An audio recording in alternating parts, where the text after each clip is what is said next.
Hello বন্ধুরা, আজকে একটা নতুন রেসিপি নিয়ে চলে এসেছি। আজকে দুপুরে মাছের ডিম দিয়ে কুচনো আলুর চচ্চড়ি করেছিলাম।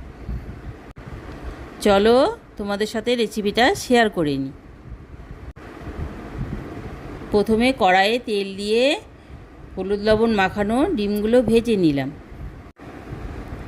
আবারও কড়াইয়ে তেল দিয়ে জিরে শুকনো লঙ্কা ফোড়ন দিয়ে কুচনো আলুগুলোকে ছেড়ে দিলাম। কিছুক্ষণ নেড়ে চেড়ে নিয়ে লবণ হলুদ দিয়ে দিলাম। যতক্ষণ না আলুগুলো সেদ্ধ হচ্ছে আলুগুলোকে ভেজে নিতে হবে। আলু প্রায় ভাজা হয়ে এলে তাতে পেঁয়াজ বাটা দিতে হবে।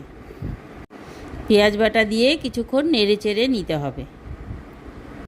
এরপর টমেটো বাটা দিয়ে দিতে হবে।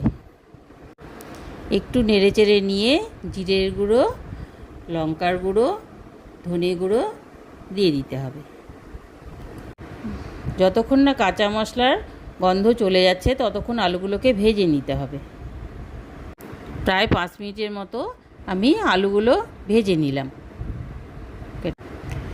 এবার কাঁচা মশলার গন্ধ চলে গেছে, ভেজে রাখা মাছের ডিমগুলো দিয়ে দেব।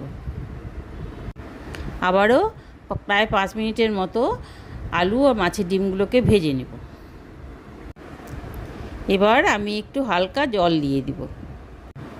আবারও কিছুক্ষণ নাড়াচাড়া করে একটু ভাজা ভাজা হয়ে গেলে নামিয়ে দেব। তোমরাও এইভাবে বাড়িতে রেসিপিটা অবশ্যই ট্রাই করে দেখবে আর কমেন্ট করে জানাবে কেমন লেগেছে।